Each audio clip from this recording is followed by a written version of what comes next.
Hi, I'm Thomas. Me and my friend were connected so we could feel each other's pain. And he's a complete dick. Why you keep hitting myself? Why you keep hitting myself? So help me God, I will fucking end this. Oh no!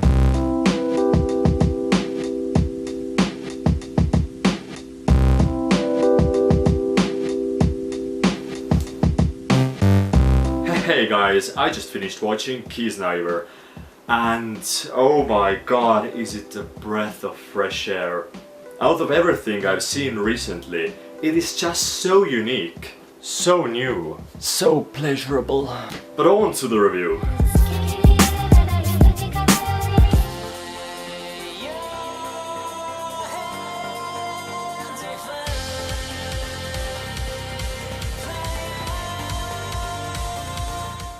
Guys, this is pure bliss. It brings me back to when I was like 15 and saw the Naruto openings that still linger in my mind. I thought I'd never experience something like that again. I don't even know how to describe it, except with one word. Perfect. In every way possible. This is exactly how you should do an opening. It has an amazing song, interesting style. It somehow blends real life video with animation and then introduces the characters very prettily. I mean, I skip openings usually after the third or fourth one, even if they are well made, but I didn't skip this even once. It really does bring me to my tears. Straight away the first fucking episode, the first fucking minute, I just knew that this was special. It had an awesome style just with the color scheme and stylized characters and how they were animated and the details in the background and in the shadows. I mean, the character movement wasn't pretty, but it was emotional. Like you could feel the movement, if that makes any sense. We all know how people move in real life. We see it every day. But to bring emotion into the movement itself is like next level animation. And I haven't seen a lot of animes that do that. It is just so colorful and the characters are colorful and it just sticks out. Fucking kudos to the art department. So the plot focuses on Katsuhira Agata. Agata? A weirdly white-haired kid who is kinda plain. Like not boring average, but more like a doll. He hardly shows any emotion and doesn't feel any pain.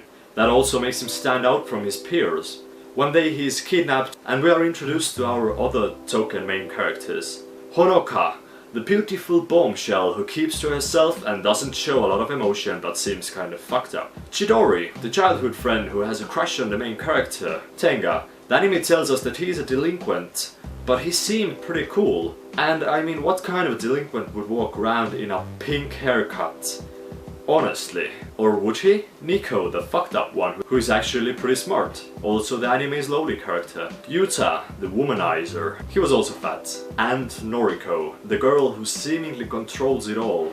They all have entirely different characters, but are united together through an operation that combines their pain together. So once a member of their group feels some pain, it is divided amongst each other equally, so they all suffer. I mean, the social commentary is tremendous behind anime. Like the whole point is trying to make an utopia, to make a world full of peace and love. Already having an island specifically designated for something like that, it makes the viewers think about stuff. Like it takes something that has been implanted into our minds, something so old, the saying one for all and all for one, and changes it, saying that it was actually mistranslated and the original meaning behind it was one for all and all for victory. And that really lingered in my mind. I even googled it to see if it was real, but it wasn't. I mean, yeah, that would be stupid. But that sentence completely symbolizes the fucked up attempts to unify the world. I haven't even gotten into the plot in detail, but it's just so mind-blowing how much there actually is. So they are united together and then they are put through tests that reveal their secrets and emotions so that they would interact with each other more and get to know each other on a deeper level. Most of the anime focuses on character building and it is so well done. Like there was an actual moment where I was surprised because dialogue between two characters was so well handled. Like Honoka makes fun of Yuta because he was fat, and I was totally sure that he was just gonna blow out of proportion and act really childishly like most animes would handle it. But it just played it off coolly, like an actual person might do. I was just in awe over something so simple. But it all goes even deeper. The anime starts talking more about the experiments, the history behind it all, and how it was established, why they are doing it, and it is so fucking fun. I mean, I seriously don't want to spoil it, because you have to see it for yourself. It is just that awesome, and it does end pretty... Well, I can't really say anything about it if I don't want to spoil it. It's just every episode is so filled with important information that I can't start pointing out actual examples from the anime. There are faults, but I didn't really talk about them because the pros really outweigh the cons. At points it does get a bit diffy, over the top and weird, but that doesn't change anything. Like the pacing is perfect, balancing itself between character development and actually giving an astounding story with a fully developed lore that is interesting. It doesn't just blatantly shove it in your face, but introduces it to you slowly. Lets it all sink in. You get to know the characters, you get to feel the characters, you actually familiarize with the characters and start to wish the best for them. In all honesty, it might be one of the best animes of the year. It is a strong 9 out of 10. Close to fucking perfection. I would recommend seeing it if you can.